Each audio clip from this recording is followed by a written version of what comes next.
પંચમહાલ જિલ્લામાં સ્થાનિક સ્વરાજ્યની ચૂંટણીને ધ્યાનમાં રાખીને ભાજપે તૈયારીઓ તેજ કરી દીધી છે। તાલુકા પંચાયત, જિલ્લા પંચાયત અને નગરપાલિકાની ચૂંટણી દ્વારા પાર્ટી દ્વારા સેન્સ પ્રક્રિયા હાથ ધરવામાં આવી છે। પ્રદેશમાંથી આવેલા 6 નિરીક્ષકોની અધ્યક્ષતામાં શરૂ થયેલી આ પ્રક્રિયામાં ઉમેદવારો પોતાની દાવેદારી રજૂ કરી રહ્યા છે। પંચમહાલમાં 178 તાલુકામાં, પંચાયતમાં 38, જિલ્લામાં પંચાયત અને નગરપાલિકામાં 2 ચૂંટણી યોજાનાર છે, જેનાથી ગ્રાઉન્ડ લેવલ સક્રિય બની અને ઓલપાડ ધારાસભ્ય મુકેશ પટેલ સહિતના નેતાઓ અને નિરીક્ષકોની ઉપસ્થિતિમાં 2 દિવસીય સુધી ઝોન વાઇઝ સેન્સ પ્રક્રિયા યોજાઈ રહી છે।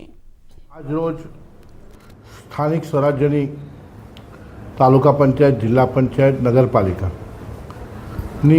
ચૂંટણીની સેન્સ પ્રક્રિયા અમારી ભારતીય જનતા પાર્ટીની પ્રદેશની સૂચના અનુસાર અને અમારા પ્રદેશ અધ્યક્ષ શ્રી જગદીશભાઈ વિશ્વકર્માજીના નેતૃત્વ હેઠળ જ્યારે પંચમહાલ જિલ્લા કાર્યાલય ખાતે પ્રદેશમાંથી નિરીક્ષકશ્રીઓની બે ટીમો આવેલી છે।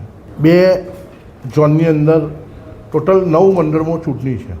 38 જિલ્લા પંચાયત, 2 નગરપાલિકા, ગોધરા અને શહેરા અને 7 તાલુકા પંચાયતની અંદર સ્થાનિક સ્વરાજ્યની ચૂંટણી છે।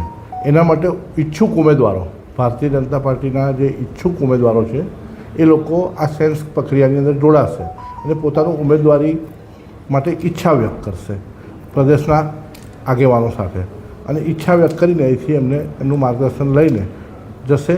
અને અમારી આખી એક સિસ્ટમથી પાર્ટીની ચાલે છે કે સેન્સ પ્રક્રિયા પતે પછી પ્રદેશ પાર્લામેન્ટરી બોર્ડમાં એનો નિર્ણય થતો હોય છે।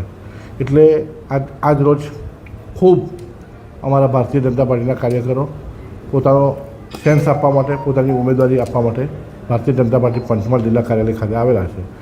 એ સૌ કાર્યકરોનો પણ અમે આભાર માનીએ છીએ અને આ પત્રકાર મિત્રોનો પણ અમે આભાર માનીએ છીએ। જય હિન્દ, ભારત।